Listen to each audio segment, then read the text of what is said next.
তো বন্ধুরা, দীপাবলির আগেই যেভাবে রাবণ দহন শুরু হয়ে গেছে তা রীতিমতো আতঙ্কে ফেলে দিয়েছে আমাদের পরম মিত্র প্রতিবেশী ভিখারি পাকিস্তানকে, যেখানে একের পর এক অস্বাভাবিক পরিস্থিতিতে পাকিস্তানের হাতিয়ার আমদানির কন্টেনার থেকে শুরু করে ওদিকে ভারতের টেরর অ্যাটাকের পরিকল্পনাকারী মূল জেহাদির বাড়িতে আগুন ধরে যাচ্ছে। এমনকি পাকিস্তানের কিছু বিবাদিত শপিং মল, যেখানে বলা হয় পাকিস্তানের আইএসআইয়ের গোপন ঘাঁটি রয়েছে, সেখানে পর্যন্ত আগুন ধরে বেশ কিছু লোক মারা পড়ে।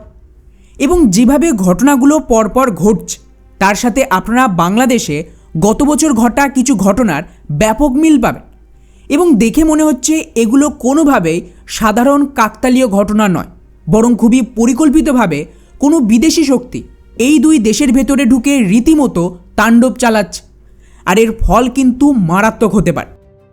শুরুতেই যদি আমি পাকিস্তানের কথা বলি, তাহলে মাত্র 5-6 দিন আগের ঘটনা। হঠাৎ করেই পিওকের ভেতর পাকিস্তানের সবচেয়ে বড় ইসলামিক আতঙ্কবাদী গোষ্ঠী লস্করে তৈবার যে ডেপুটি চিফ রেজওয়ান হানিফ, তার বাড়িতে রহস্যজনকভাবে আগুন ধরে যায়। এবং এই আগুনে মিডিয়াতে বলা হচ্ছে ওই আতঙ্কবাদীর মেয়ে আর বউ পুড়ে মারা গেছে। কিন্তু কিছু আনঅফিশিয়াল রিপোর্ট বলছে এখানে ওই কমান্ডার আর তার কিছু গুরুত্বপূর্ণ হ্যান্ডেলারও এই আগুনে পুড়ে মারা যায়, যাকে পাকিস্তানের সরকার লুকিয়ে গেছে। এখন ইন্টারেস্টিং ব্যাপার হলো, এই রিজওয়ান বেসিক্যালি ভারতের দিল্লি ব্লাস্টের সাথে জড়িত ছিল। আর দিল্লির হামলার পর এই আতঙ্কবাদী লস্করে তৈবার টপ লিডার আব্দুল রফের সাথেও দেখা করেছিল। আর তারপরই এই ধরনের ঘটনা স্বাভাবিক তো নয়, কিন্তু বিষয়টা আরও বেশি রহস্যজনক হয়ে ওঠে এরপর যা হয়েছে তাকে নিয়ে। 14ই জানুয়ারি রিজওয়ানের বাড়িতে আগুন লাগে।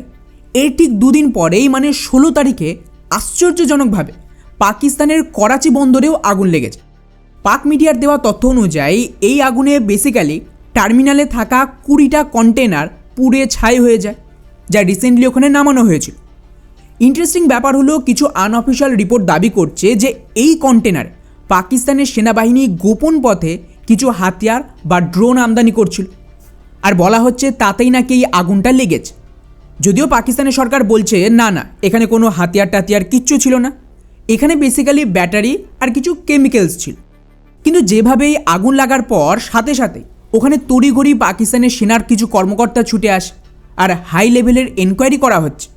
তাতে স্পষ্ট যে এখানে এমন কিছু ছিল যা পাকিস্তানের আর্মির জন্য খুবই গুরুত্বপূর্ণ। হতে পারে যে তুর্কি থেকে নতুন ড্রোনের কনসাইনমেন্ট আসছিল, কারণ পাকিস্তানের ওপর ভারতের তরফ থেকে অপারেশন সিঁদুর 2 হওয়ার ভয় এখনও রয়েছে। তাই পাকিস্তান লাগাতার প্রিপারেশন নিচ্ছে। এবং এমন অবস্থায় তুর্কির একটা বড় সাপোর্টও রয়েছে। আপনাদের হয়তো মনে আছে যে এইভাবেই অপারেশন সিঁদুরের আগেও গোপন পথে কন্টেনারে করে ড্রোন পাঠিয়েছিল এরদোগান। হতে পারে এবারেও তেমন কিছু প্ল্যান ছিল, কিন্তু কিছু অজানা ব্যক্তিরা এই পুরো পরিকল্পনাটা ভেস্তে দেয় ওখানে আগুন ধরি। আর বন্ধুরা, মজার ব্যাপার হলো, এই আগুনের খেলা এখনও থামেনি। করাচি বন্দরে যখন পাকিস্তানের সেনাবাহিনী আগুন নেভাতে ব্যস্ত, ঠিক তার পরের দিনই মানে 17 তারিখে আরেকটা খবর আসে, যেখানে সেম করাচির গুল প্লাজা শপিং মল হঠাৎ করেই রাতের অন্ধকারে আগুন লেগে যায়। আর এখানেও আগুন লাগার আসল কারণ কেউ জানেন। কিন্তু ইন্টারেস্টিং ব্যাপার হলো, করাচির এই জাতীয় শপিং মলকে নিয়ে বেশ কিছু থিওরি রয়েছে, যেখানে বলা হয় যে পাকিস্তানের আইএসআই এই জাতীয় পাবলিক প্লেসকে নিজেদের লোকাল হেডকোয়ার্টার হিসেবে ব্যবহার করে আতঙ্কবাদীদের সাথে ডিল করার জন্য বা পরিকল্পনা করার জন্য। কারণ ইতিমধ্যেই অপারেশন সিঁদুরের সময় যে ধরনের অ্যাটাক ভারত করেছিল, তাতে পাকিস্তান বুঝে গেছে যে মসজিদ বা আর্মি ক্যাম্প এগুলো সুরক্ষিত নয়, প্রয়োজনে ভারত আবারও অ্যাটাক করবে। কিন্তু শপিং মল, হসপিটাল, কলেজ এগুলো এমন জায়গা যেখানে নর্মালি হামলার নিয়ম নেই যুদ্ধের পরিস্থিতি।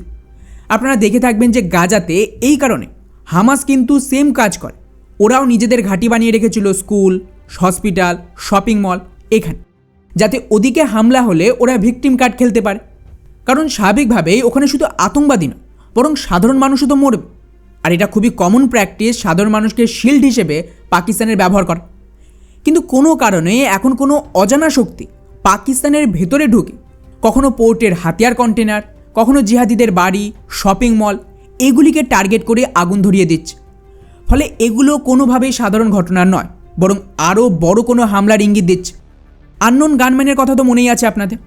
এই আননোন গানম্যানের অ্যাকশন যখন শুরু হয়েছিল, তখনও এভাবে 2-1টা ঘটনার পর এটা নর্মাল হয়ে গেছিল। এমনকি এগেন খবর আসছে যে সেম লস্করে তৈবার আরেক কমান্ডার আব্দুল গফর খানকেও কেউ ঠুকে দিয়েছে। ফলে এ তো রোজ ঘটছে। তো আমি অবাক হব না যদি এই ধরনের আগুন লাগার ট্রায়াল যেভাবে সফল হলো তারপর এটাও পাকিস্তানের ভেতরে নর্মাল হয়ে যায়।